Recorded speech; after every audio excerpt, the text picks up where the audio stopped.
Est-ce que ça t'arrive d'aller à Paris? Si la réponse est oui, que tu as un véhicule électrique, je vais te montrer comment tu vas pouvoir économiser 75 € par jour, voire 150. Ça t'intéresse? Alors, je te propose de mettre tout de suite un pouce en haut sur la vidéo, de t'abonner à la chaîne, d'activer les notifications, comme ça tu sauras dès lors qu'il y aura une nouvelle vidéo, parce que je donne plein de trucs et astuces comme ça et je te fais partager mes road trips, et puis surtout vous êtes 76% à regarder mes vidéos sans être abonné. C'est quoi ces manières là?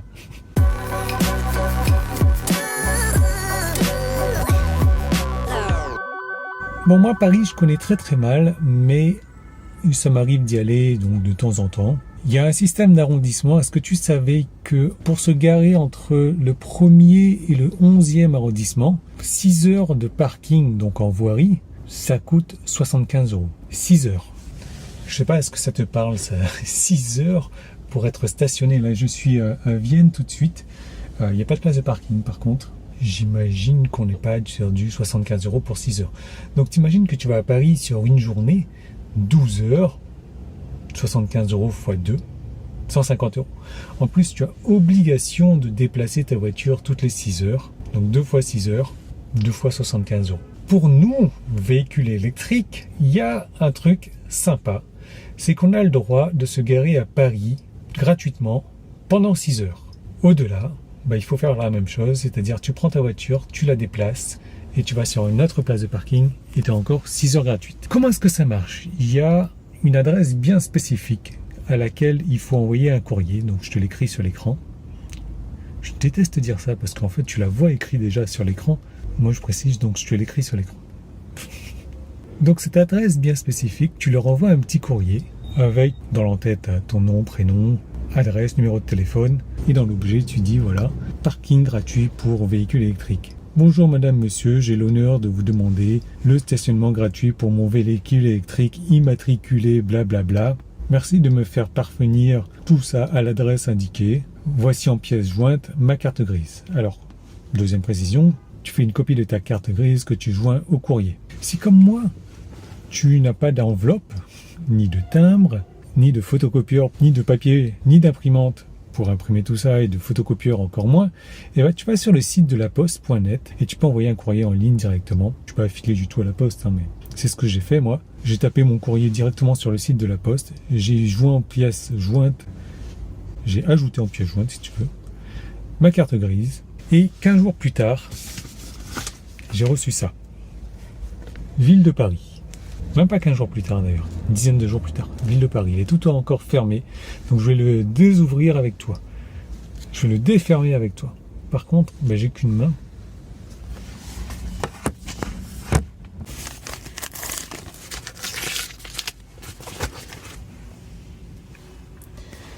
Alors, tu vois déjà ma plaque ici. Ici, votre demande de carte de stationnement. Monsieur, nous vous informons de la création du produit véhicule basse émission gratuit que vous avez demandé pour le véhicule GD 570 TL utilisable selon les conditions précisées ci-dessous et au verso. Dématérialisation totale de la gestion du stationnement à Paris. Vos droits liés à votre numéro de plaque d'immatriculation sont reconnus par les horodateurs. Aucune carte de stationnement physique n'est plus désormais délivrée à Paris, tandis que l'affichage derrière le pare-brise d'un ticket de stationnement papier devient facultatif. Le règlement général de protection des données personnelles impose de recueillir le consentement explicite de l'usager avant de transmettre ces données à un prestataire. Si vous avez accès à une offre nécessitant le paiement de tickets de stationnement, et dans ce cas seulement, souhaitez payer votre stationnement en utilisant des applications de téléphone mobile, Pay by Phone, ParkNow, Flowbird, ou par Internet, nous vous demandons de nous retourner une copie du présent document dûment signé. Je demande la transmission de mes données aux opérateurs de téléphonie mobile pour une durée de validité de mes droits. Et je dois cocher la case. Nous vous invitons à conserver ce document. Pour tout complément d'information, vous pouvez consulter le site internet paris.fr stationnement. Donc, récapitulatif du produit obtenu. Ça, c'est ma plaque. Le zonage, c'est 3 traits parallèles. Et c'est valide pendant 3 ans. Véhicule basse émission gratuit, montant 0 €. Donc, ça m'a coûté le prix d'un timbre que j'ai payé directement sur le site de la Poste.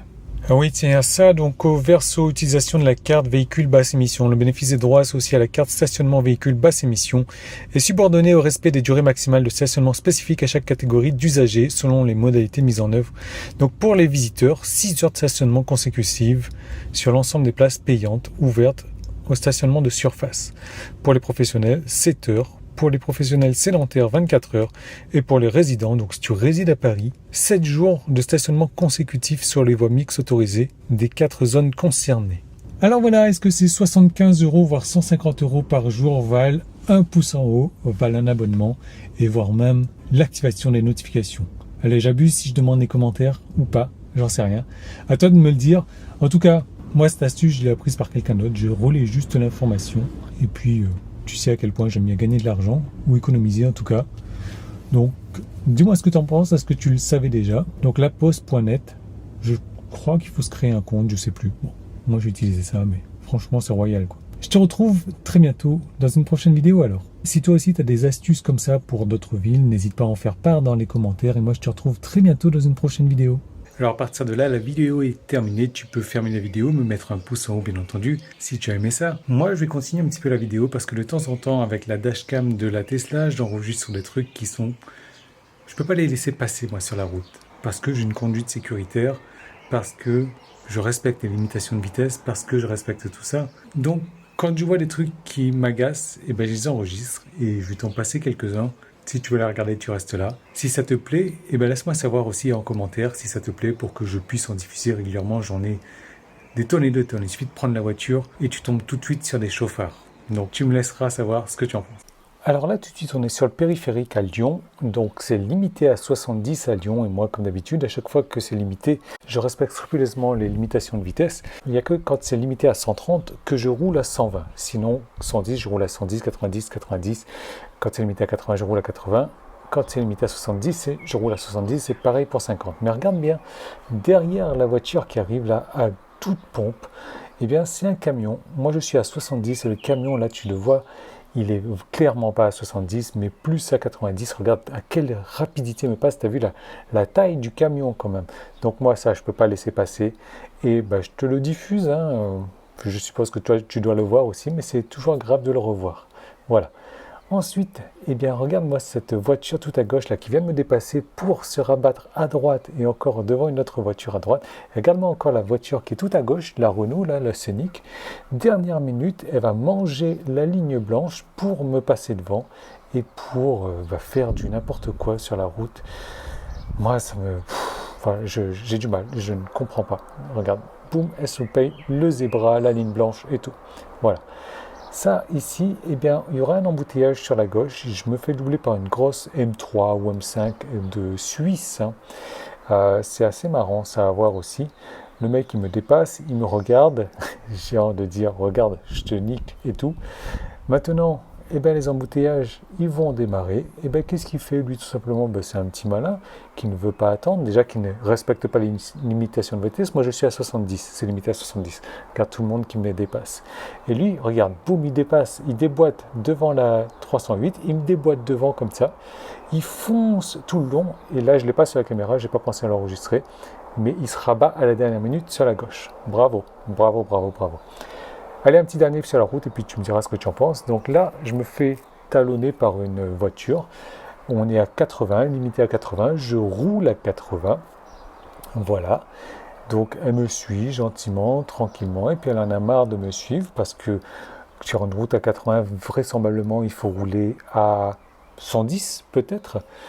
Donc elle en profite dès qu'il n'y a plus de voitures qui sont en face pour me doubler. Mais tu verras qu'il y a un petit élément indispensable que tu ne peux pas rater. Regarde-moi cette belle ligne continue, blanche, qui n'en finit pas de discontinuer. Ça ne l'empêche pas de doubler. Donc on a un beau zébra. Il y aura deux voitures qui vont passer en face. Et dès que les voitures ont fini de passer, le gentil monsieur ou madame déboîte sur la ligne continue. Tu me laisses savoir ce que tu penses de tout ça. Et moi, je te retrouve dans une prochaine vidéo. Bravo les gens!